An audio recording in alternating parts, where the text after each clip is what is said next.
Good morning, everyone. I hope everyone had a wonderful Easter Sunday. Today's text reminded me of a conversation that I recently had with Leo. We were on the road to Pennsylvania, and I had the chance to share um, this one this one time where I had a conversation with my cousin Sandy. And just to give you a little background about her, she doesn't go to church. She's not interested in becoming a Christian. And I just remember one time when I was around 20, 21 years old, and we were together, and she actually asked me, Junho, why are you a Christian? Why do you believe the things that you do? And I just remember at that time that I was just so surprised. I was just so put back by her question. I didn't expect it at all. Um, I basically said, that I love God. He gave me a heart to like go to church. But I could tell that that wasn't the answer that she was looking for. And I could also tell that I was so unprepared and unready to share the gospel with her. And ever since that time, she's never asked me again. And I'm praying for her, and I'm hoping for another opportunity. But that was like a God-given moment, and it's one of my regrets that I didn't take full advantage of that moment. In today's text, it's crazy because these Jews, they are on the rampage. I'm talking about crazy riot. They are ready to kill Paul, and it takes the intervention of these Roman soldiers in order to get in the way between Paul and this crowd. And you would think, Paul's um his priority would be getting to safety, but you know what? You know what his priority is, even in this situation? How can I reach to these Jewish brothers? How can I share the gospel with them? It may be that in this life, this is the best opportunity. This may be the only time to share the gospel with them, and I'm gonna do it. I don't care that this crowd is out to kill me. They gotta know. And Paul is so sensitive, so caring, so bold.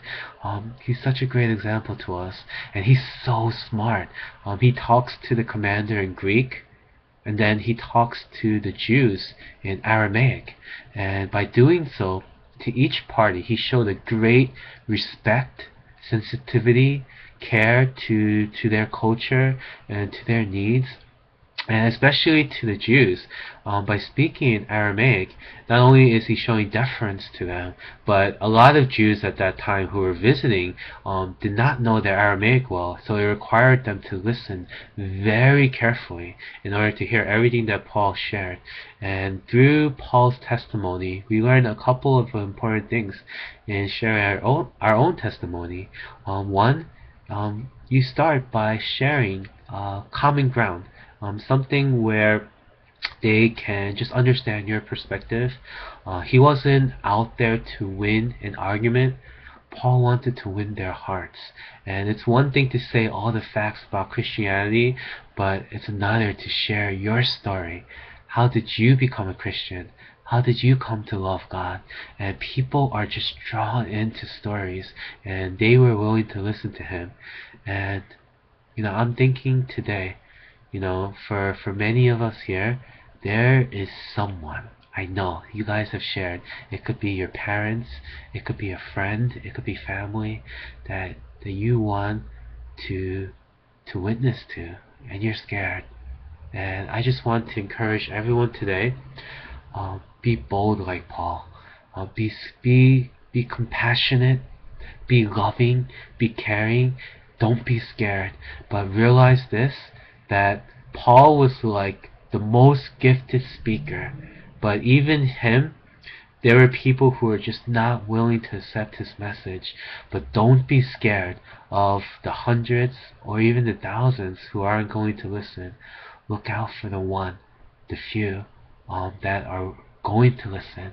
And by your testimony, by your encouragement, that they can come to know Jesus. If it's just one person, that's more than enough. So guys, I just want to encourage everyone today. Let's be bold. Don't be scared. Keep praying for those people that you're praying for, and especially you want to reach out to. And let's take a page out of Paul's book. Don't be scared. Be bold and courageous for God.